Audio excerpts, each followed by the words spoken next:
Email deliverability is probably one of the most recurring themes that we see in the group. At least once a week, at a minimum once every other week, somebody's asking about how to get better deliverability, less emails in the spam, more emails getting open. Anything that has to do with email is a big deal. And you can see that just if you come to the Ontraport user group and start to search through for email deliverability, list cleanup, all those types of things. In fact, it's such a big deal that Landon did an amazing webinar, an hour-long webinar, just about everything you need to know about hitting the inbox and avoiding spam. But I think that in order to condense the conversation a little bit so people can understand a little bit more about what's going on here, I think we need to just kind of summarize it with this interesting little graphic. Now, this is a graphic that's a little bit old now, but it's still exactly what you need to know as far as the basics are concerned about how email deliverability works.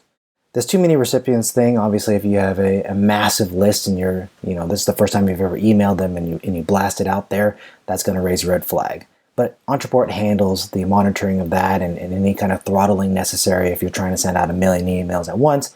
They'll make sure that the highest number of them get delivered as possible. Spam complaints are very obvious. If people are hitting the spam button on your emails, then obviously it's going to flag things, and because most of us are on a shared IP, meaning that we're all sharing the same address and we're sending emails from there, that's what tends to, from time to time, raise some red flags and perhaps lower the deliverability rate across the board. But again, Ontraport is there, they're monitoring everything, and they're making sure as many of our emails can get through as possible, and anytime any problems come up, they're on the scene to clean that up, get us off any kind of blacklist or anything like that.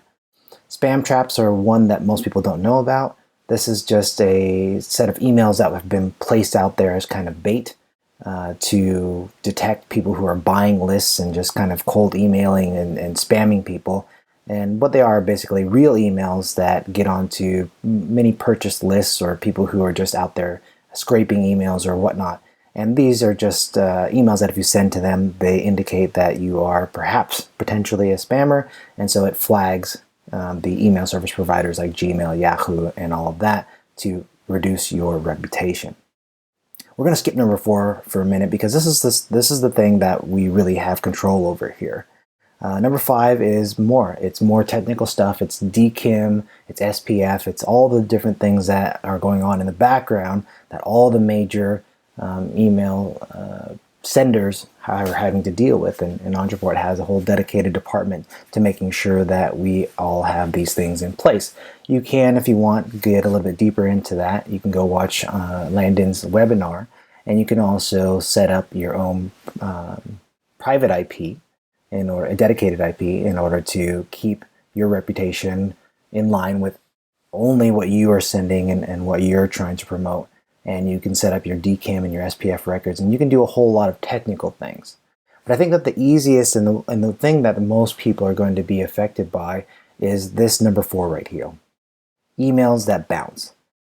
So most of you have probably seen in your account that Ontraport automatically will flag emails that it thinks are perhaps suspect, or anytime an email actually bounces, especially if it's a hard bounce, it will actually stop sending email to that email address. But the problem with that is that it's very reactive, right? And email bouncing is one of the things that sends a flag to Yahoo, Google, and all of those that you're perhaps sending email to people who have put in fake email addresses or who have put in email addresses that they don't actually check, and so there's a very low engagement rate, and all these things are going to affect the deliverability. In fact, if you take a little bit of a deeper dive into some of the benchmark reports that are out there, you actually find that up to 17% in North America, and this is true across the world, 17% either end up in the spam or they're just missing. And what missing means is that once your reputation gets to a certain level, some of the email service providers will just stop sending the emails to their recipients at all. So that's where some people are probably running into some problems. And you can see that, as I scroll through these different countries and these different regions, this 17% pretty much holds true. Now, one of the key factors in this benchmark report that they found as well is that You need to track your inbox placement. Ontraport does that for you. Monitor your reputation. Again, something that's going on in the background. And check to see if you've been blacklisted. They have dedicated tools and staff members making sure that if anything comes up, that they go ahead and jump off those blacklists. But this keeping your list clean, this one is something that is pretty much within your control to do. Now, you can do that in one of several different ways. You can be very reactive about it. You can run different list cleanup campaigns or just do some list cleanup activities. You can make sure that from time to time you're sending out campaigns that are specifically geared towards upping engagement, and if people don't engage with those emails, kicking them off your list. In fact, we have 4 or 5 campaigns that we'll probably be giving away for free here pretty soon that will help people with that whole list cleanup aspect. There are other things you can do. You can go for double opt-in, which is simply the process of not sending people emails until they've actually clicked on a confirmation link that this is in fact the email that their email, and it is an email that they'd like to receive email notifications to. That obviously tends to reduce the overall conversion rate. So if you're spending money on traffic, that may or may not be profitable for you. Another way to do it would, of course, be to only deliver the lead magnet or whatever you're having people put their email address in for, only delivering that via email. So it's very clear on the thank you page that, hey, you're not going to just be able to download this because you put in a fake email. You're going to have to go to your email, click on a link in order to get the lead magnet or whatever.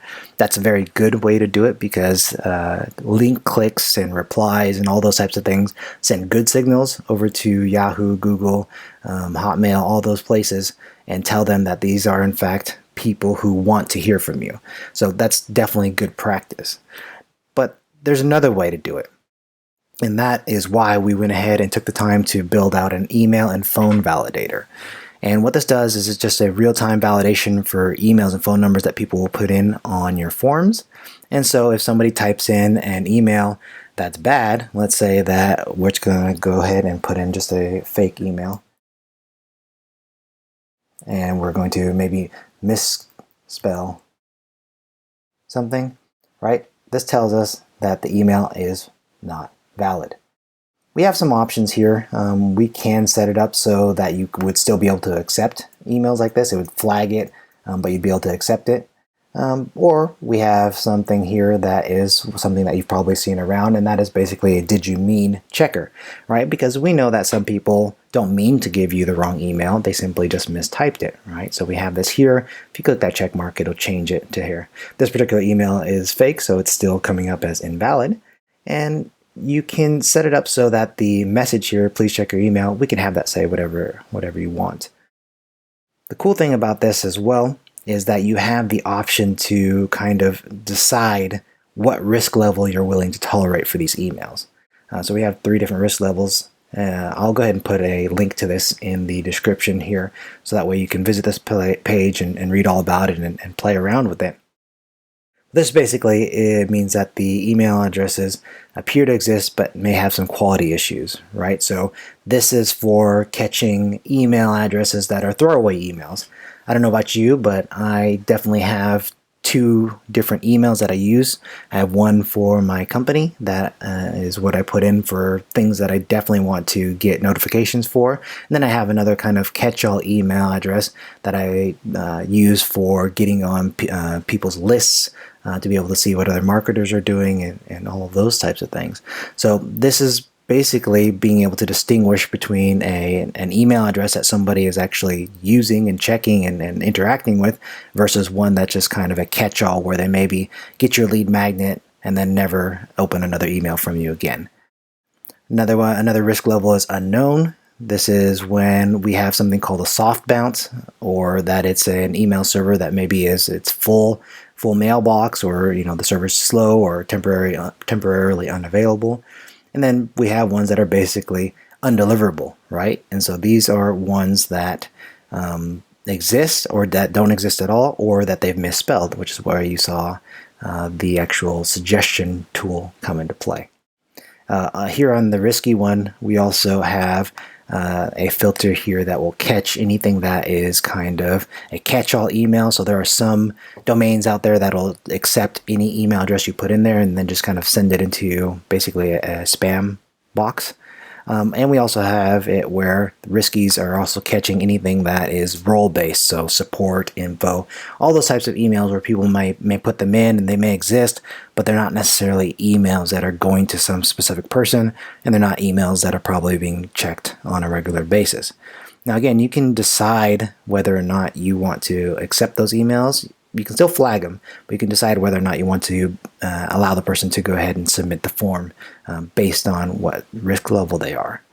Now, since we were doing emails, we figured that we may as well also take a look at the phone verification system because of the prevalence of text message marketing really becoming a fast-moving and very profitable channel for people. We figured we may as well throw that in because we've also seen that in the group there are several people who are kind of confused by whether or not their subscribers need to be putting in country codes in order for it to automatically be able to send out a text message. We also have other people who don't use a text message box, but they instead use landlines, or they're collecting office phone numbers.